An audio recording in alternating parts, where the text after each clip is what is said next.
कि हमें न होती कोई गिला तुमसे अगर तुम एक शब्द भी कह देते, पर महफिल में तुम्हारा चुप रहना ही हमें खल गया। बिहार विधानसभा 2025 में इंडिया गठबंधन से जेएमएम को दरकिनार करने के बाद जेएमएम में खलबली मच गया। झारखंड सरकार के मंत्री जेएमएम कोटे से सुधीर कुमार सोनू ने 20 अक्टूबर के शाम को प्रेस कॉन्फ्रेंस किया और उन्होंने कहा, आरजेडी और कांग्रेस ने राजनीतिक धूर्तता करते हुए जेएमएम को बिहार विधानसभा 2025 के चुनाव से दरकिनार कर दिया। इंडिया गठबंधन से उन्हें दरकिनार कर दिया। उन्होंने कहा कि इंडिया गठबंधन का मजबूत दावेदार होने के बावजूद भी जेएमएम राजद और कांग्रेस की चालबाजी और धूर्तता के कारण बिहार विधानसभा चुनाव 2025 में भागीदारी नहीं कर पाई। हालांकि जेएमएम का आरोप मुख्य रूप से राजद पर है, लेकिन उन्होंने कांग्रेस के चुप्पी पे भी सवाल उठाया और कहा, अगर राजद ने गठबंधन में जगह नहीं दी तो कांग्रेस की जिम्मेवारी बनती थी कि मध्यस्थता करते हुए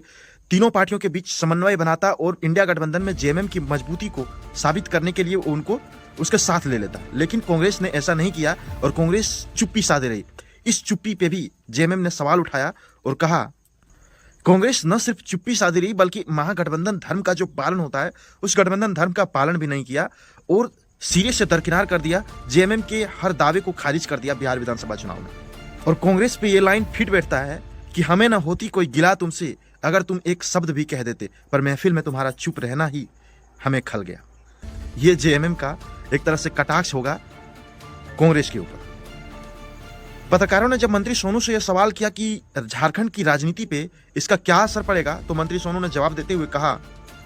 गठबंधन दो भाइयों के रिश्तों का वह पारस्परिक समायोजन है जो एक दूसरे के हितों का ख्याल रखते हैं। कि गठबंधन दो भाइयों के बीच का वह पारस्परिक समायोजन है जिसमें दोनों ही एक दूसरे के हितों का ख्याल रखते हैं। लेकिन ऐसा राजद और कांग्रेस ने नहीं किया। अतः इस पर पार्टी समीक्षा करेगी और समीक्षा के उपरांत जो जेएमएम के हित में होगा और साथ ही जो झारखंडियों के हित में होगा उसके अनुसार फैसला लिया जाएगा। मंत्री सोनू ने आगे कहा कि 2015 के विधानसभा चुनाव बिहार में जेएमएम ने आरजेडी और कांग्रेस को मदद करने के ख्याल से मैदान में उतरा था और 2015 के बिहार विधानसभा चुनाव में जेएमएम ने आरजेडी को खूब सपोर्ट किया बिहार विधानसभा चुनाव में। हालांकि आपको बता दें कि बिहार विधानसभा चुनाव 2015 में जेएमएम कुल 21 सीटों पर चुनाव लड़ा और 21 में से 21 सीट हार गए, एक भी सीट नहीं निकाल पाए। शायद यही वजह रहा कि 2020 के बिहार विधानसभा चुनाव में जेएमएम को मात्र 3 सीट ऑफर किया गया और बाद में फाइनली वो भी सीट उनके हाथ से छीन गया और तीनों सीट राजद, जदयू और कांग्रेस में बंट गया। मंत्री सोनू ने इसका भी पीड़ा जताया कि पहले 3 सीट का ऑफर भी किया और बाद में वो 3 सीट भी नहीं दिया। 2020 में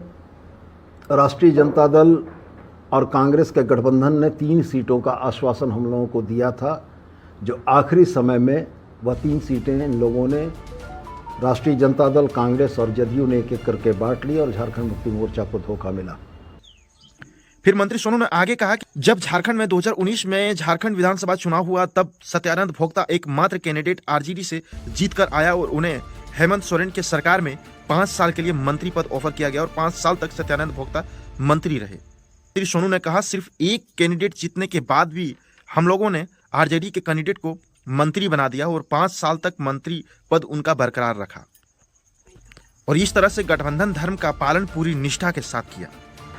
मंत्री सोनू ने कहा कि 2020 विधानसभा चुनाव में धोखा मिलने के बाद भी, यानी कि 3 सीट ऑफर किया गया था, 3 सीट में से 3 सीट भी नहीं मिला जेएमएम को, इसके बाद भी झामुमो ने 2024 के झारखंड विधानसभा चुनाव में भी गठबंधन धर्म का पालन किया और राजद, कांग्रेस और वाम दलों को समायोजित करते हुए उन लोगों को अपनी सीट देकर चुनाव जितवाया। उन्होंने उदाहरण देते हुए कहा कि निरसा और सिंदरी विधानसभा में नंबर 2 पे जेएमएम होने के बाद भी वो सीट वामपंथियों को ऑफर कर दिया, यानी कि माले को ऑफर किया गया और बाद में दोनों सीट माले के कैंडिडेट जीत के आए और उन्हें फिर अपने गठबंधन में शामिल किया गया। और बाद में जब मंत्रालय बनाने की बात आई, सरकार बनाने की बात आई, तब राजद से मात्र 4 कैंडिडेट होने के बाद भी, यानी कि 4 सीट जीत जाने के बाद भी 1 सीट से संजय यादव को मंत्री बनाया गया और गठबंधन धर्म का पालन किया गया।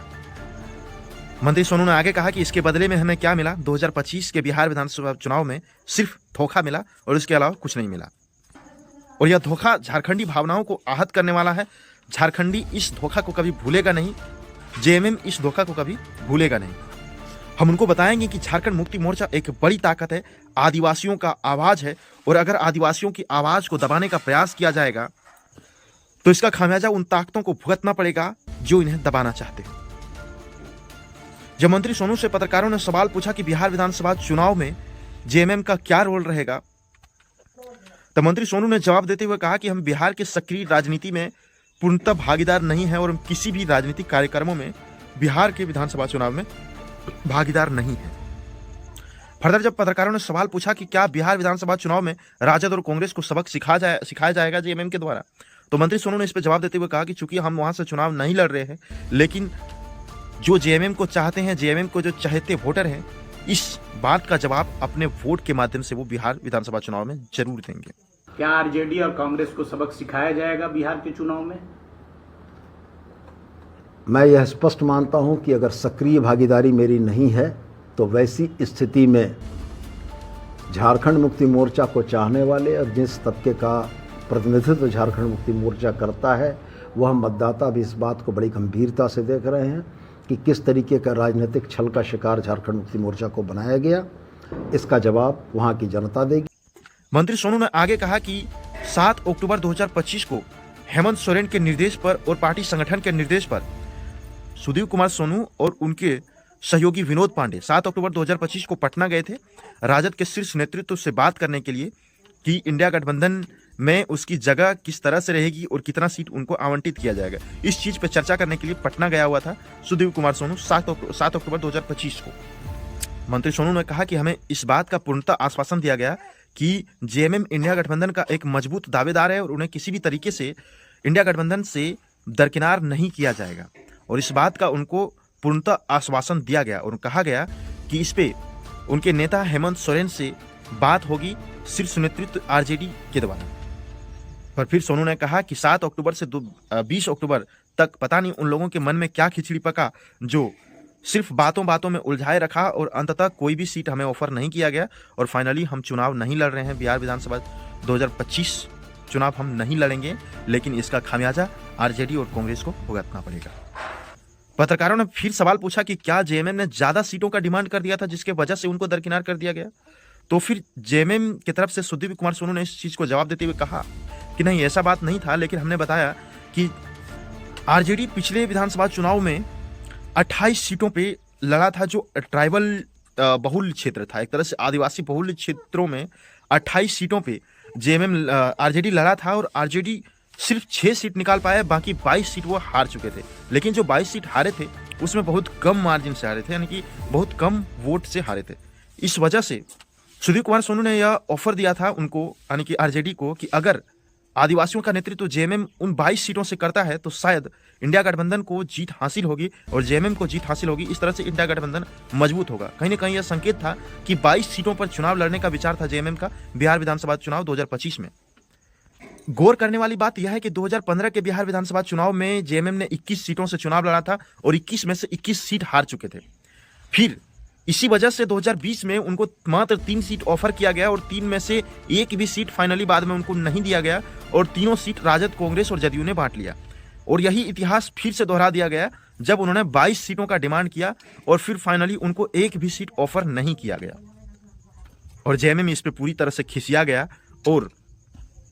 राजद और कांग्रेस को इसका खामियाजा भुगतने का धमकी दे डाला। और फाइनली इंटरव्यू के अंत में